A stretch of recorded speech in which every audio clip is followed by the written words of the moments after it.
So today I'm going to show you how to remove unwanted object from the from photo. So what you need to do,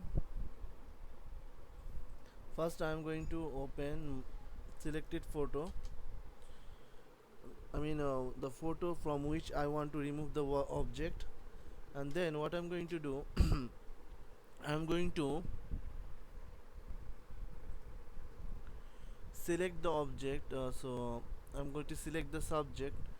So I am going to choose quick selection tool, and then I'm going to select the my target object.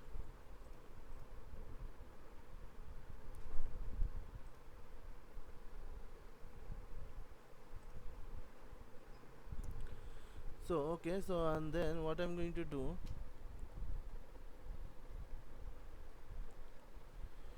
I'm going to modify it,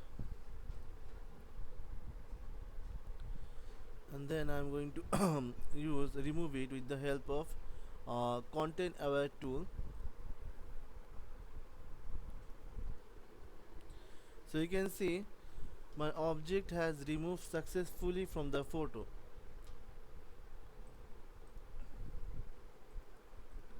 Thank you all, best of luck, and keep watching my videos to learn more cool stuff, and don't forget to subscribe and hit like in my videos. Thank you all, best of luck.